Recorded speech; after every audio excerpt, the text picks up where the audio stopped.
Hello friends, welcome to Meenakshi Sivasankaran ஆன்மீக மற்றும் சாத்வீக சமையல். இன்னைக்கு நான் உங்களுக்கு சமையல் செஞ்சு காட்ட போறது இல்ல, பசிய மையமா வச்சு ஒரு கதை சொல்ல போறேன். ஸ்கிப் பண்ணாம கேளுங்க. நம்ம எல்லாருக்கும் முக்கியமான கதை அது. அதனாலதான் இங்க சொல்லலாம்னு வந்திருக்கேன். இதை வாரியார் சுவாமிகள் சொல்லியிருக்காரு. ரொம்ப அருமையான ஒரு கதை. வாங்க கதைக்கு போலாம். ஒரு கஞ்சன் ஒருத்தன் இருக்கான். அவன் தன்னோட கையால சுண்ணாம்பு கூட கொடுக்க மாட்டான். அப்படிப்பட்ட கஞ்சன் அவன். அவனை பார்த்து ஒரு ஏழை வர்றாரு. அந்த ஏழை ஐயா எனக்கு ரொம்ப பசியோட இருக்குங்கய்யா, ஏதாவது கொடுங்கய்யா அப்படின்னு கேக்குறாரு. கேட்ட உடனே அந்த கஞ்சன் என்ன பண்றாருன்னா ரொம்ப நடிச்சுக்கிறாரு.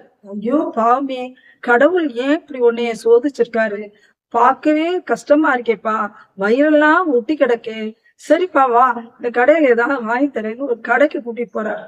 கடையில கூட்டிட்டு போய் அங்க போய் ரொட்டியை பாக்குறாரு.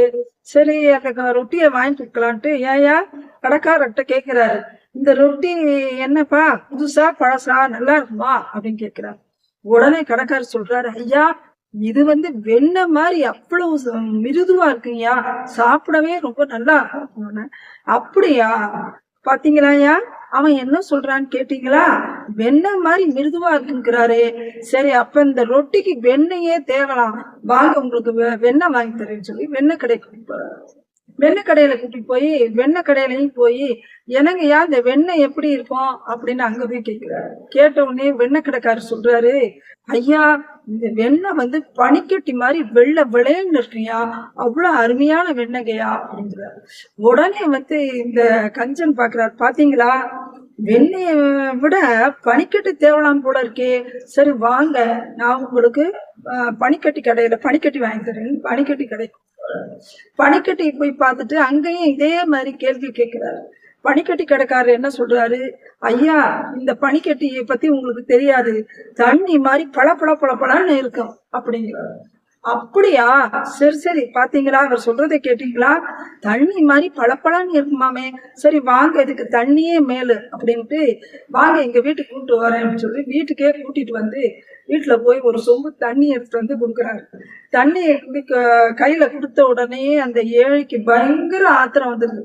உடனே அவர் சொல்றாரு, ஐயா இதுக்காண்டியா என்னை இப்படி அலக்கழிச்சீங்க, எங்கய்யா எங்க பார்த்தாலும் குளம் இருக்கு, நான் அங்க போய் குடிச்சிட்டு போயிருப்பேன்னு அப்படிங்க சொன்ன உடனே அதுக்கு இந்த கஞ்சன் சொல்றாரு, அடடா மறந்துட்டேனே, பரவாயில்ல நீங்க நல்லபடியா ஞாபகப்படுத்தினீங்க, அது ரைட்டு தான்.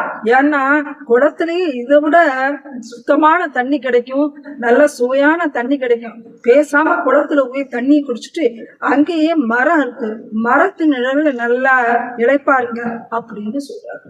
சொன்ன உடனே அப்படியே இந்த ஏழைக்கு பயங்கர ஆத்திரம் வந்துருது. ஏழை போயிடுறாரு. இந்த மாதிரி கஞ்சன் உலகத்துல இருக்கவே கூடாதுங்க. உண்மையிலேயே சொல்றேன். ஒரு பசின்னு வந்தவருக்கு ஒண்ணுமே கொடுக்காம அனுப்பிச்சு விட்டாரு பாத்தீங்களா. அதனால நாம பசியோட வந்தவங்களுக்கு பசின்னு கேட்டு வந்திருக்காங்க, நம்மளால என்ன முடியுதோ அதை செய்யணுங்க. அதுதாங்க சிறப்பு. நம்மகிட்ட இருக்குன்னா அந்த இல்லாதவங்களுக்கு நம்மளால முடிஞ்சது என்னவோ அதை செய்யறது, அதுதான் சிறந்தது அப்படிங்கிறத வாரியார் சுவாமிகள் கதை மூலமாக நாம கத்துக்கிட்டோம். நன்றி. வரேன் மக்களே.